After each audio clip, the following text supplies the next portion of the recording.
do you know who Newt Gingrich is? No. No? Okay, well, I mean, I guess you're Hilarious. Canadian. I know, I don't read So, though. do you know who the Speaker of the House is? How dare you? No? No? No. Okay, the Speaker of the House is the head of the House of Representatives. Do you know what the House of Representatives Stop is? it. Stop it. Yes, I know what the House of Representatives. Okay. Oh wait, was Nancy Pelosi one? Yes, Okay. she was the Democratic Speaker of the House. Yeah, I knew that part.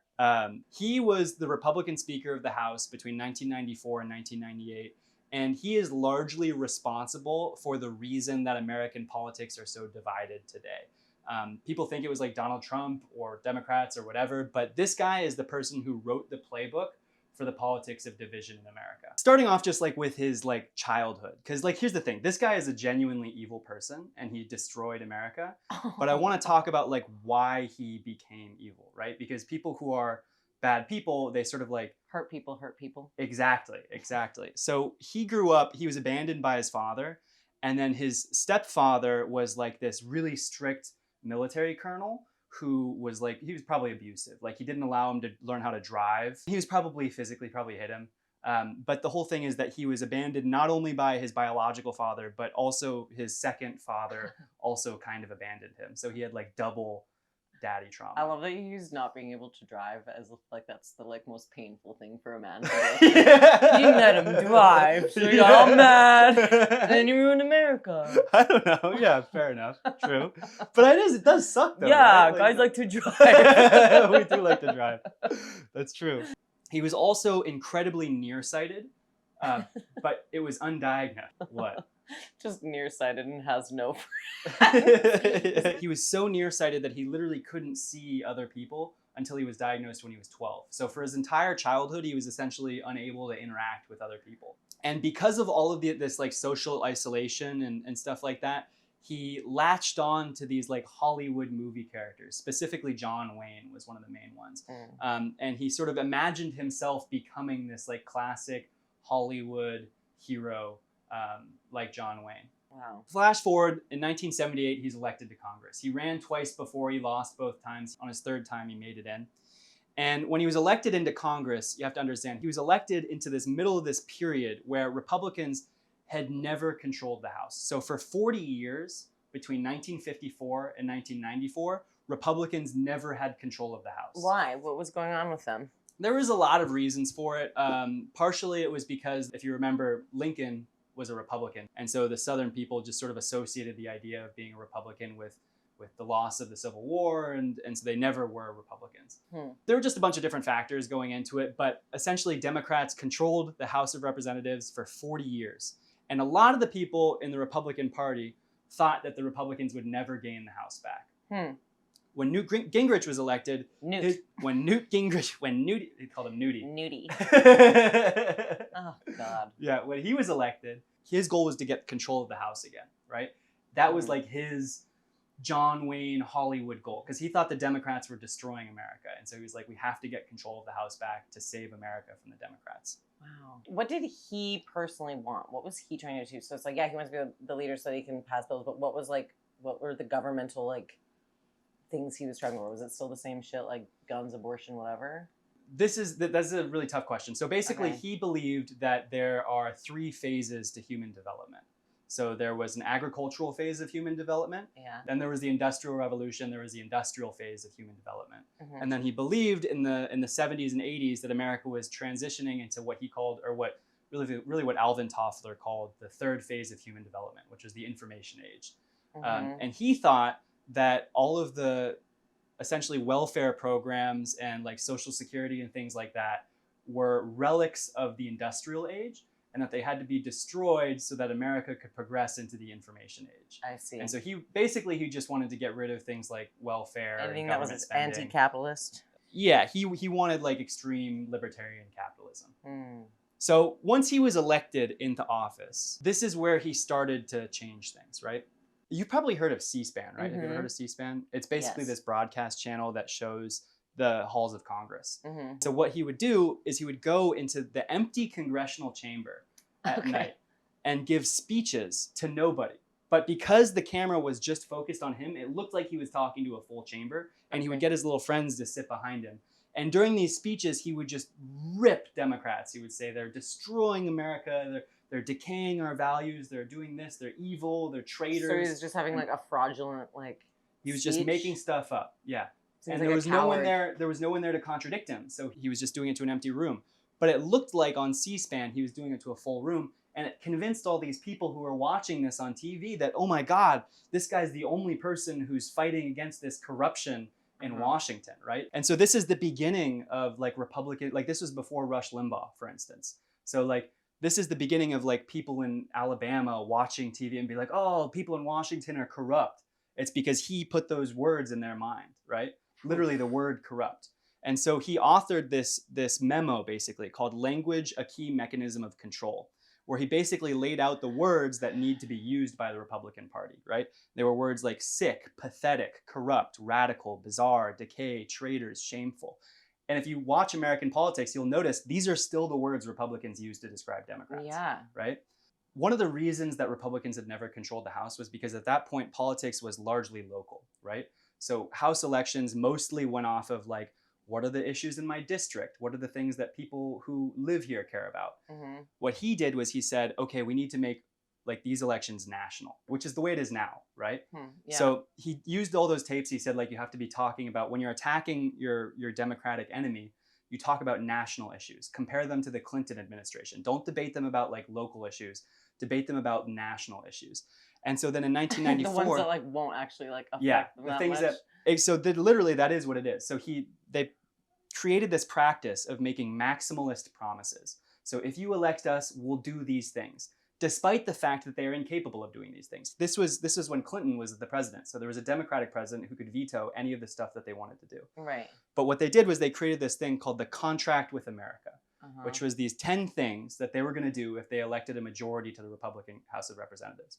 Okay. Basically just a bunch of austerity measures, like so they would be spending less money. And it worked. They won the House for the first time in 40 years in 1994. And this is a picture of him holding his little contract with America, his little prop. Damn. Here. Yeah. So he won in 1994, and he became the Speaker of the House because of that. So once he became the Speaker of the House, his key innovation was he realized that if the government is dysfunctional, then the party that's in power, the president, gets blamed for it, right? So he tried to cause all this dysfunction because he knew Bill Clinton and the Democrats would be blamed for it. So he had a huge government shutdown. He kind of pioneered the use of government shutdowns. He also stripped away all of these congressional staffers. He defunded essentially Congress, and there were a bunch of staffers who were like experts in subject matter, who were like scientists or like legal scholars, things like that. Sounds familiar. Right. Well, they would work with Congress from administration to administration, right? And he fired all of those people, of course, essentially. And Congress now, to this day, is way less competent because of that, because there's essentially no experts, right? Like somebody gets elected in Alabama and they're in charge of making, voting on the space budget, but they don't know anything about space, right? And there's no one to tell them what to do. The famous example of this is Ronald Reagan's Star Wars program, which is where he wanted to basically create like a satellite protection network for America that would shoot down any nuclear bombs that like the Russia might have launched. The Russia, yeah. That the Russia. And like such as. Yes, and yes. They wanted to do this defense thing that didn't make sense scientifically. And it was like this big part of Ronald Reagan's platform. And there were all these scientists in the OTA and within the administration that were saying like, this doesn't really make sense. And so they got pissed because this was part of their political agenda. And they said, we need to get rid of all of these scientists who are kind of like yucking our yum, if that makes sense. And so they hollowed out Congress and all of these staffers, right? He was interviewed in 2018 recently, right? Asked because it's pretty clear that what he started led to Trump, right? And they asked him like, are you happy about this? Because a lot of the politicians who like kind of caused the lead up to Trump have like said, we regret it. He was totally like, no, this is good. We're happy about this. Basically, he thinks America has to burn to the ground in order to rise from the ashes. Rebuild? Oh, that's literally what they say in The Handmaid's Tale. Yeah. Yeah. The fun thing about this guy, he thought that they should pay girls to graduate from high school as virgins. That was like one of his things that should be done. He wrote a book about it. This fucktard? Yeah, he was like girls should be paid if they graduate from high school as virgins, which ridiculous. But yeah, I hate him now. Yeah. Whatever about politics. That guy deserves The point that I'm trying to get to here is that he authored this style of politics, right? Which is like Yeah. total war. You can't compromise with the enemy. Democrats are the enemy, right? Yeah. The problem is once he got in charge, he had to engage with that kind of politics. And that kind of politics is essentially impossible within a democracy, right? Right. So he had to compromise with Clinton just to pass a budget. But the people that he, like sort of the movement that he started, viewed that as a betrayal. And so all of these people all of these sort of like Newt Gingrich Republicans, once he compromised with Clinton, said, oh, he's weak, he's turned. Corrupt. Yeah. And so they revolted against him. And in 1998, he had to resign from the speakership. Whoa. Yeah. And so it was kind of this like sort of dog He got biting its own overthrown. tail. Yeah. Yeah. But the thing is, he had created a change in the Republican Party and really in politics in general that continues to this day. So since him, there have been, I don't know how many Republican speakers, but essentially every Republican speaker of the House gets attacked by their own party and supplanted. And so there's this cycle where like they have to come into power by being uncompromising warriors. And then once they become in power, they have to compromise, right? Yeah. And the people who are coming up just sort of like want to usurp them. And so it's like this endless cycle. The net result of this is that it essentially makes the legislative branch really weak because Congress can't do anything because it's paralyzed by gridlock, right?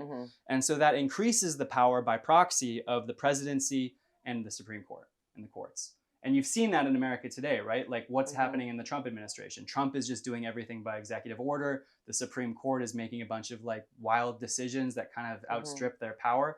And Congress can't check them because of all the dysfunction that they've created. There are basically two levels of solutions to this, right? There are simple solutions, like things that could be done without any laws having to be passed. And then there's like legislative solutions. Simple solutions are just like rules. So the House could just do this. They could adopt these rules without any approval from the Senate or the presidency, right? They could just do this in the next administration. Secret ballots for the Speaker of Leadership. So the Speaker of the House is elected by other representatives, right? If they did secret ballots, this means that the people who vote for it wouldn't have to say who they voted for. And so if somebody doesn't want to vote for like this far right-wing person, they can't be penalized for it. Yeah. Right? So that would be good. The Gephardt rule is basically the rule that causes the government shutdowns. So this is just, I don't want to explain this because it's too complicated, but if they restored this, it would end the government shutdowns. Cool. And if they were to give more power to the committee leaders as opposed to the speaker, that just means that the speaker doesn't have as much power, which would be good for it would cause a little bit more like diversity of views within parties. And then this is the most important one, but restaffing Congress. So getting all of those smart people back into Congress, those experts, scientists, people who know the law and things like that.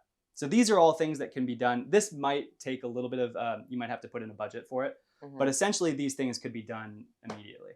The biggest change, though, I don't know if Canada does this, though. Like, do you guys? Don't test me. Okay, that's fine. But tell me. So basically, the best thing that we could do is pass something called the Fair Representation Act. And what this would include is two things. First, it would create multi-member districts, which basically means that instead of just electing one person to the House, you elect multiple people. So it would essentially like combine multiple districts into one. And you would elect multiple people and they would be elected proportionally based on the views of the district, right? And then also ranked choice voting involved. So this act would institute both of those things. And that would just it would essentially change the way politics works so that politicians wouldn't be incentivized to like go at each other as much because you would have smaller coalitions and a bunch of other reasons that are too hard to explain. But this is the long-term solution.